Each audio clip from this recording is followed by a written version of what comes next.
Hello everyone. Constitution of India एक बहुत ही बड़ा डॉक्यूमेंट है और फिर भी इतना बड़ा डॉक्यूमेंट होने के बावजूद उसके अंदर कुछ चीज़ों को रखने की जगह नहीं थी।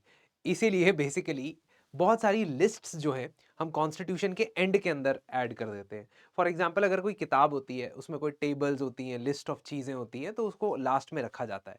वैसे ही हमारे कॉन्स्टिट्यूशन के अंदर भी ये शेड्यूल्स हैं, लेकिन लास्ट में रखने का मतलब ये नहीं है कि इसमें कुछ भी इंपॉर्टेंट नहीं लिखा या इसमें जो लिखा है वो हमारे एग्जाम में नहीं आ सकता। इनफैक्ट मल्टीपल टाइम्स देखा गया है कि एग्जाम में शेड्यूल्स में से सवाल पूछे गए हैं। तो एक बार फटाफट से देख लेते हैं कि आखिर इन शेड्यूल्स ऑफ द कॉन्स्टिट्यूशन में आखिर लिखा क्या हुआ है। Let us try to understand that.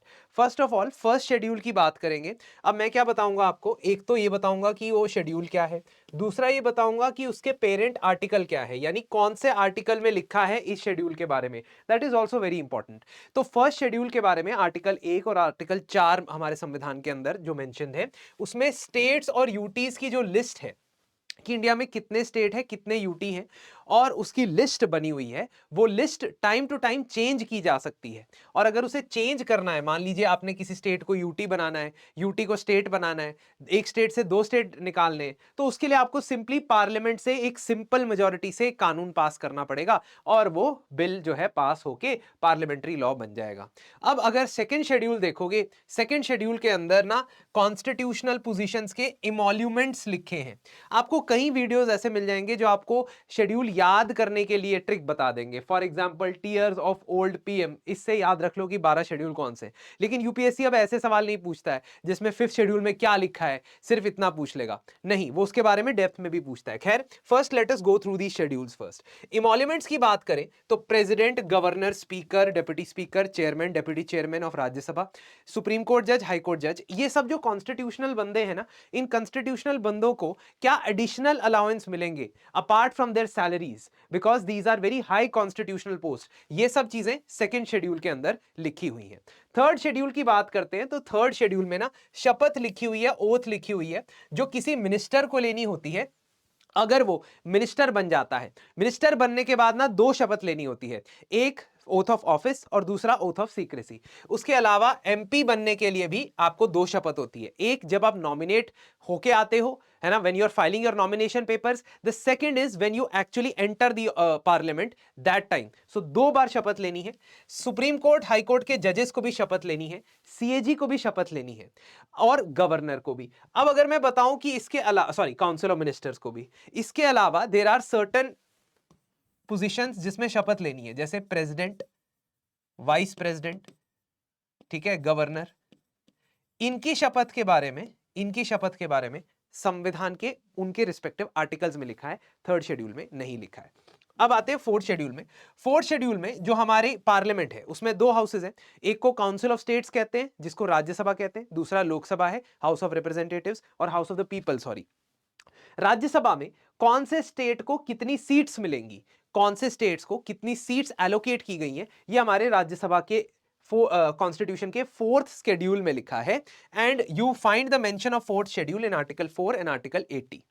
Fifth और सिक्स शेड्यूल सबसे टॉक्ड अबाउट शेड्यूल्स है, क्योंकि इसके अंदर आर्टिकल 244 के हवाले से शेड्यूल्ड एरियाज और ट्राइबल एरियाज की बात होती है। Fifth schedule, fifth is called scheduled areas, sixth is called tribal areas. इनके बीच में बहुत डिस्टिंक्टिव फीचर्स हैं, लेकिन अल्टीमेट ऑब्जेक्टिव है कि जहां पे ट्राइबल पॉपुलेशन ज्यादा हो उन एरियाज को थोड़ा डिफरेंट तरीके से गवर्न किया जाए। Scheduled areas are declared mostly in दो states which are apart from these four, क्योंकि ट्राइबल एरियाज के लिए चार स्टेट डिफाइन कर दिए गए हैं, आसाम, मेघालय, त्रिपुरा और मिजोरम। तो आसाम, मेघालय, त्रिपुरा, मिजोरम, ये चार स्टेट्स में ट्राइबल एरियाज या सिक्स शेड्यूल्ड एरियाज डिक्लेयर होते हैं, ठीक है। और ये स्टेट के अंदर शेड्यूल्ड एरियाज डिक्लेयर होते हैं जो बाकी के 10 स्टेट्स हैं, ठीक है। तो आर्टिकल 244 के तहत आप देखोगे कि for example Andhra Pradesh, Maharashtra, Gujarat, Chhattisgarh, Jharkhand, in states के अंदर 5th शेड्यूल एरियाज होते हैं और 6 शेड्यूल एरियाज आसाम, मेघालय, त्रिपुरा, मिजोरम में होती है। इनकी गवर्नेंस किस तरह से होती है, we'll discuss that in a separate video, क्योंकि इसमें कंप्लीटली हमें 5th 6 शेड्यूल के बारे में जानना पड़ेगा। कमेंट सेक्शन में मुझे बता दो अगर आप 5th 6 शेड्यूल के ऊपर एक सेपरेट वीडियो चाहते हो।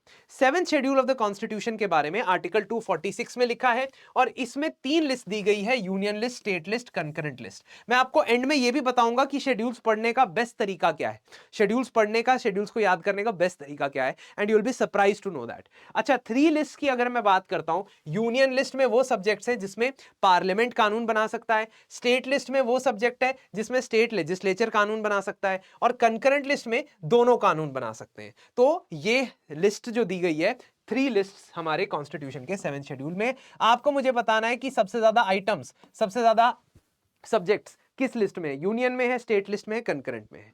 फिर आते हैं 8th शेड्यूल में। 8th शेड्यूल में शेड्यूल्ड लैंग्वेजेस हैं, ऑफिशियल लैंग्वेजेस नहीं है, ये शेड्यूल्ड लैंग्वेजेस है। ऑफिशियल लैंग्वेजेस 2 ही है इंडिया में, एक इंग्लिश और एक हिंदी। शेड्यूल्ड लैंग्वेजेस बल्कि 22 है। इसमें इंग्लिश नहीं आता है। क्या क्या इसमें अमेंडमेंट से ऐड हुआ था। अब जो 8 तक शेड्यूल थे ना, हमारे ओरिजिनल कॉन्स्टिट्यूशन में थे, उसमें कोई चेंजेस नहीं किए गए, बदलाव नहीं किए गए, उसमें चेंजेस किए गए, पर वो 9, 10th, 11th, 12th शेड्यूल के हम देखेंगे कि कौन से अमेंडमेंट से लाए गए। बट ओरिजिनल जो हमारा संविधान था 26 जनवरी 1950 को जो बना था, उस संविधान के अंदर यही 8 शेड्यूल थे और 8 शेड्यूल में 14 भाषाएं थी, 14 लैंग्वेजेस थी।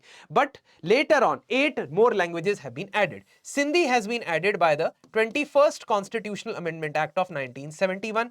Manipuri Konkani Nepali has been added by the 71st constitutional amendment act of 1992 and Bodo, Dogri, Maithili, Santhali have been added by the 92nd constitutional amendment act of 2003। ये आपको तीनों याद रखने हैं, पेपर में पूछे जाते हैं ये सवाल, ठीक है। अब आते हैं 9th शेड्यूल पे। यहां से शुरू हो जाता है सिलसिला उन शेड्यूल्स का जो originally not in the constitution, originally संविधान में नहीं थे, बट संविधान में बदलाव करके, अमेंडमेंट करके लाए गए। फर्स्ट कॉन्स्टिट्यूशनल अमेंडमेंट से, संविधान के पहले ही कॉन्स्टिट्यूशनल अमेंडमेंट से संविधान में एक आर्टिकल ऐड किया गया, आर्टिकल 31B, और उसमें कहा गया कि हम संविधान में एक शेड्यूल ऐड कर रहे हैं, एक लिस्ट ऑफ लॉज ऐड कर रहे हैं, कानूनों की लिस्ट ऐड कर रहे हैं, जिनको कोर्ट में चैलेंज नहीं किया जा सकता on the basis that they violate certain fundamental rights. देखिए, आमतौर पे कोई भी कानून अगर सरकार, पार्लियामेंट बनाती है, तो उसको चैलेंज किया जा सकता है अदालत के अंदर, कोर्ट के अंदर, on the grounds that it is violating fundamental rights. पर सरकार आजादी के बाद कई सारे ऐसे कानून लेके आना चाहती थी जिससे वो लोगों की प्राइवेट प्रॉपर्टी को अक्वायर करके, यानी जागीरदार जमींदारों की प्राइवेट प्रॉपर्टी को अक्वायर करके गरीब किसानों में बांटना चाहती थी, फैक्ट्रीज को अपने कंट्रोल में लेना चाहती थी, जिसको सोशलिस्ट नेशनलिस्ट एजेंडा माना जाता था। अब उस वक्त के लिए आपको बहुत सारे ऐसे कानून बनाने पड़ते थे जिससे आप लोगों की प्रॉपर्टी पे लिमिट लगाते थे, पर उस वक्त राइट टू प्रॉपर्टी एक फंडामेंटल राइट हुआ करता था। इसके चलते ढेर सारे कानून इस 9th शेड्यूल में डाल दिए गए so that they could not be challenged in the court of law. खैर, बाद में 1980 की मिनर्वा मिल्स केस में और 2007 की आईआर क्वेल्हो केस में यह साफ कर दिया गया कि अगर आप किसी भी कानून को 9th शेड्यूल में डालते हो, उसको इम्यूनिटी अब नहीं मिलती है, it is not immune from review from the judiciary. खैर, 10th शेड्यूल की बात करते हैं। यह 52nd कॉन्स्टिट्यूशनल अमेंडमेंट एक्ट से ऐड किया गया था। इस पर्टिकुलर शेड्यूल में एमपीज और एमएलएस को डिस्क्वालीफाई करने का एक नया तरीका बताया गया था। पहले एमपीज एमएलएस को डिस्क्वालीफाई करने का तरीका संविधान के आर्टिकल 102 या 191 में, 102 या 191 में लिखा था, लेकिन उसके एडिशनल एक क्राइटेरिया ऐड किया गया कि अगर कोई एमपी या एमएलए जो किसी पार्टी के टिकट पे चुना गया है, अगर वो इलेक्ट होके एमपी एमएलए बन जाता है और उसके बाद वो अपनी पार्टी से इस्तीफा दे देता है, वॉलंटरली रिजाइन कर देता है, तो उसे डिस्क्वालीफाई किया जाएगा, क्योंकि इस प्रोसेस को कहते हैं डिफेक्शन और वो पब्लिक ट्रस्ट के खिलाफ है। खैर, इस पर्टिकुलर शेड्यूल को 10th शेड्यूल कहते हैं, जिसमें सारा प्रोसीजर बताया गया है कि एंटी डिफेक्शन के चलते कैसे किसी व्यक्ति को डिस्क्वालीफाई किया जा सकता है। 11वां और 12वां, 11th and 12th were added one after the other. 11th were added by the 73rd constitutional amendment act and 12th was added by the 74th constitutional amendment act. So basically अगर आप इनके आर्टिकल्स देखोगे, corresponding 243G और 243W हैं, यानी कि ये municipality और पंचायती राज से रिलेटेड रिलेटेड हमारे आर्टिकल्स देखने को मिलते हैं।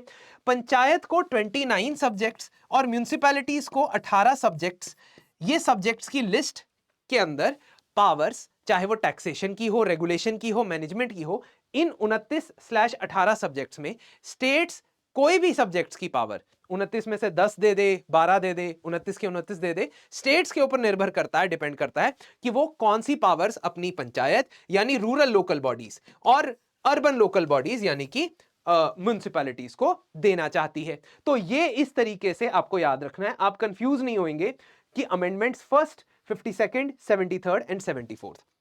अब इन शेड्यूल्स को याद कैसे करना है? देखो, शेड्यूल्स को अलग से रटो मत, क्योंकि आप यूपीएससी का एग्जाम दे रहे हो। इट्स नॉट कि आपने आज याद रख लिया कल भूल गया, आपको मेंस में भी इसका इस्तेमाल करना पड़ेगा, इनफैक्ट कई बार एनालिसिस भी करना पड़ेगा मेंस के आंसर्स में। तो इसीलिए आप इसको टॉपिक के साथ पढ़ा करो। तो जो सेंटर स्टेट रिलेशंस है उसके साथ 7th शेड्यूल पढ़ो, ठीक है, जो यूनियन एंड टेरिटरीज है उसके साथ 1st शेड्यूल पढ़ो। ऐसे ये ज्यादा देर तक याद रहेंगे और आपको बेहतर रिकलेक्शन होगा।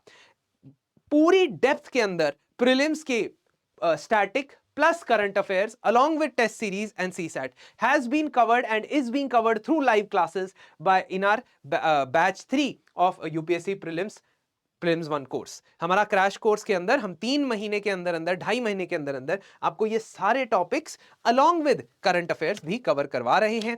तो इस पर्टिकुलर इनिशिएटिव को आप देखने के लिए हमारी वेबसाइट पे जा सकते हो। And for more such videos do follow us and please मुझे कमेंट सेक्शन में बताओ कौन से शेड्यूल पे आपको डिटेल्ड वीडियो चाहिए। Thank you.